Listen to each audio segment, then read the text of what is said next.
Hello viewers, இன்னைக்கு யூனிக்கான ஒரு லஞ்ச் காம்போ ரெசிபி நான் உங்களுக்கு பண்ணி காமிக்கிறேன். அது வந்து நீங்கள் எப்படி பண்ணியிருக்கேன்னு பாருங்கள். நியூட்ரிஷியஸ் வேல்யூஸ் எல்லாம் அப்படியே இருக்கிற மாதிரியும் ரொம்ப டேஸ்டியாகவும் நான் பண்ணி காமிக்கிறேன். ஒரு சூப்பரான ஒரு குழம்பு, ஒரு காய், ஒரு ரசம் பண்ண போகிறேன். அது எப்படி இருக்குன்னு பார்த்துட்டு எனக்கு கமெண்ட்ஸில் நீங்கள் உங்கள் ஃபீட்பேக் கொடுங்க. உங்களோட சப்போர்ட் எனக்கு எப்போவுமே வேணும். எல்லாம் சப்ஸ்கிரைப் பண்ண எல்லா வியூவர்ஸ்க்கும் ரொம்ப ரொம்ப ரொம்ப தேங்க்ஸ். என்னோட வீடியோஸ் பார்த்துட்டு நீங்கள் உங்கள் கமெண்ட்ஸை சொல்லுங்கள். எந்த ஊர்லேருந்து பார்க்குறீங்கன்னு எனக்கு கமெண்ட்ஸில் போடுங்க. ரொம்ப ஹாப்பியாக இருக்குது பார்க்கும்போது. அதுக்காக தேங்க்யூ. இந்த கத்திரிக்காய் காய் பண்ணுறதுக்கு 2 ஸ்பூன், பெரிய டேபிள் ஸ்பூனில் 2 ஸ்பூன் ஆயில் விட்டுருக்கேன். இப்போது நம்ம ஒரு அரை ஸ்பூன் கடுகு போட்டுக்கலாம். கடுகு பாதி வெடிக்கும் போது இந்த உளுத்தம்பருப்பை போட்டுக்கலாம். அப்புறம் ஒரு அரை கிலோ கத்திரிக்காய் கட் பண்ணி வச்சுருக்கேன், அதை வந்து நான் போடுறேன். இப்போ நம்ம கத்திரிக்காவை அப்படியே ஆஸ் யூஷுவல் இந்த மாதிரி மூடி கொஞ்சமாக மேலே தண்ணி ஊற்றி வச்சுக்கலாம். இதில் இந்த மாதிரி தண்ணி ஊற்றி வச்சோன்னா கத்திரிக்காய் கீழே நல்லா வேகும். அதுக்காக அப்படி வச்சுக்கலாம். இதுக்கு நம்ம ஒரு மசாலா அரைச்சி போட போகிறோம். அந்த சாதம் வந்து கத்திரிக்காவே நம்ம பிசைஞ்சு சாப்பிட்லாம். கத்திரிக்காய் காயே அந்த அளவுக்கு ரொம்ப நல்லாயிருக்கும். அது எப்படி பண்ணலான்னு இப்போ நான் காமிக்கிறேன். உடம்புக்கு ரொம்ப நல்ல ஒரு ஹெல்த் பெனிஃபிட்ஸ் இருக்கிற ஒரு ரசம் ஒன்று பண்ண போகிறோம். அதுக்கு நான் ஒரு நெல்லிக்காய் அளவு புளி எடுத்திருக்கேன். நெல்லிக்காய் விட கொஞ்சம் கூட எடுத்திருக்கேன். இதை வந்து நம்ம கொஞ்சம் தண்ணியாக இந்த புளியை நம்ம கரைச்சி நான் ரெடி பண்ணிடுறேன். ரெடி பண்ணிட்டு காமிக்கிறேன். ரசம் வைக்கிறதுக்கு இந்த புளி பாருங்கள், இந்த அளவு தெளிவாக கரைச்சி ஒரு அரை பாத்திரம் வச்சுருக்கேன். இது ஒரு 5-6 பேர் சாப்பிட்லாம். நல்லா தாராளமாக ரசம் விட்டு சாப்பிட்ற மாதிரி எடுத்திருக்கேன். அதுக்கு வந்து இந்த அளவு பெருங்காயம் போட்டிருக்கேன். பெருங்காயம் போட்டுட்டு நம்ம வந்து இந்த குட்டி குட்டி தக்காளி இதை நல்லா ஹாட் வாட்டரில் நல்லா வாஷ் பண்ணி நான் வச்சுருக்கேன். குட்டி குட்டி தக்காளியாக இந்த மாதிரி ஒரு 7-8 தக்காளி போட்டிருக்கேன். இது அப்படியே முழுசாகவே நம்ம போட்டுடலாம்.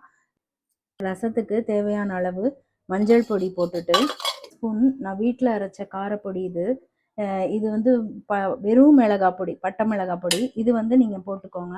நீங்கள் கடையில் வாங்கினதாக இருந்தாலும் பரவாயில்ல, இது போட்டுக்கோங்க.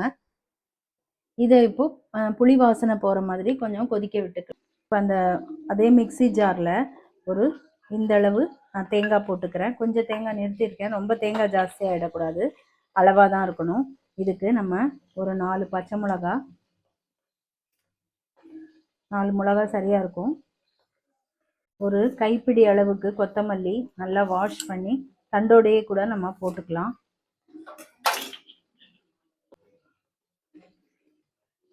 இந்த அளவு புளி போட்டுக்கலாம். இதை வந்து நம்ம கிரேட் பண்ணிக்கலாம் அப்படியே நம்ம மிக்சி ஜாரில். இதுலேயே நம்ம கத்திரிக்காய்க்கு தேவையான அளவு உப்பு போட்டுடலாம். ஒரு அரை கிலோ கத்திரிக்காய் தான், அதனால இந்த அளவு உப்பு போட்டால் போதும். சப்போஸ் போடலைன்னா நம்ம அப்புறமா செக் பண்ணிட்டு கூட போட்டுக்கலாம் இல்லையா. இப்போ நம்ம இதை நல்லா கிரேட் பண்ணிக்கலாம். சுத்தமாக தண்ணி விடாமல் இந்த மாதிரி கிரேட் பண்ணி பொடி மாதிரி அரைச்சி எடுத்திருக்கேன். இதை நம்ம இப்போ கத்திரிக்காய் வேகட்டும், நம்ம போடலாம்.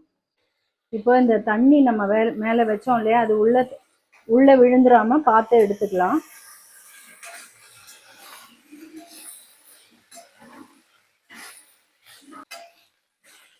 இப்போ இன்னும் ஒரு 2 நிமிஷம் கத்திரிக்காய் வேகணும். திருப்பி நம்ம மூடி வச்சுக்கலாம் கொஞ்ச நேரம், திருப்பி விட்டுட்டு.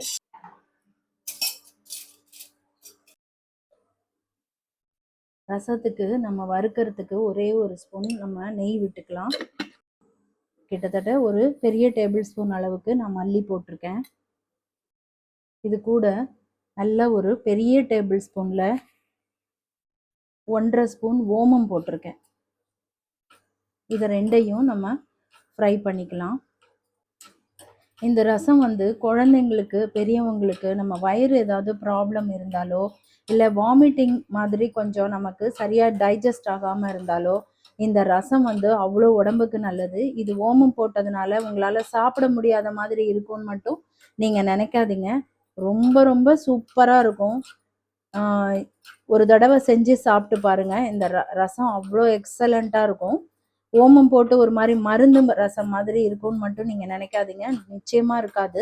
அந்த தக்காளி முழுசாக போட்டு அப்படியே நம்ம கொதிக்க விடுறது எதுக்காக அப்படின்னா, ரசம் சாதத்தில் ரசத்தை ஊற்றிட்டு அந்த தக்காளியை நம்ம அப்படியே கையாலேயே நம்ம பிசைஞ்சு சாதத்தோடு சேர்த்து சாப்பிட்லாம்.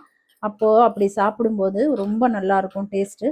அதோட இந்த ரசமும் இந்த ஓமம் இதெல்லாம் சேர்ந்து ரொம்ப சூப்பராக இருக்கும்.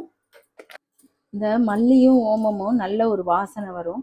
அது வரைக்கும் நம்ம வறுத்து இந்த மாதிரி போட்டுக்கலாம். குழந்தைங்க கூட இந்த ரசம் பிடிச்சி சாப்பிடுவாங்க, அந்த அளவுக்கு இது நல்லா இருக்கும். இப்போ இந்த தக்காளி போட்டு ரசம் கொதிச்சிட்டு இருக்கு. இந்த அளவு வெல்லம் போடுறேன்.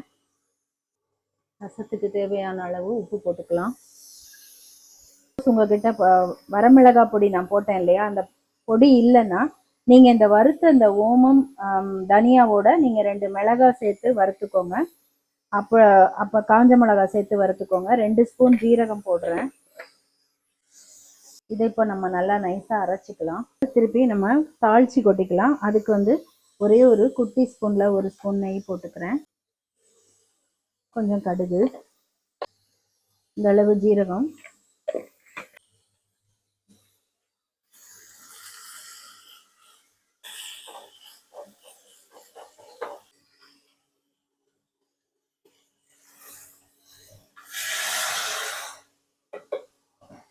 இப்போ நம்ம அரைச்சி வச்சிருக்கிற இந்த பொடியை போட்டு இந்த பொடி ஃபுல்லாக போடுறேன் நான்.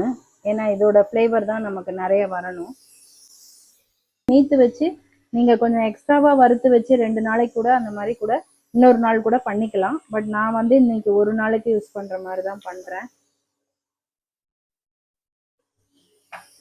அந்த இப்போ இது வந்து நான் ஆல்ரெடி கொதிச்ச ரசம் தான். நம்ம அந்த பொடி போட்டிருக்கோம். லைட்டாக ஒரு கொதி வந்ததுமே நம்ம ஆஃப் பண்ணிக்கலாம். இதுதான் வந்து இன்னைக்கு இந்த ரசம் வந்து எக்ஸலண்ட்டாக இருக்கும். செஞ்சு பாருங்க.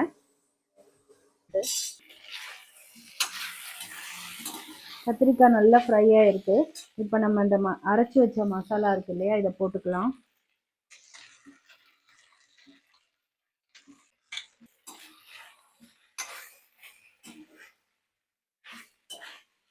இது வந்து ரைஸ்ல போட்டு நீங்க பிசைஞ்சு சாப்பிடவும் நல்லா இருக்கும். இதை வந்து நம்ம தொட்டுக்கவும் நல்லா இருக்கும். இன்னைக்கு நம்ம வீட்டில் ஓமம் ஜீரகம் போட்டு தக்காளி ரசம், அப்புறம் இந்த காய், இன்னைக்கு இந்த மாதிரி சிம்பிளாக பண்ணியாச்சு. என்னோட ரெசிபீஸ் எப்படி இருக்குன்னு சொல்லுங்க. இதை வந்து நீங்கள் சாப்பிட்டு பார்த்துட்டு இதே மாதிரி செஞ்சு சாப்பிட்டு பார்த்துட்டு எப்படி இருக்குன்னு சொல்லுங்க. தேங்க்யூ.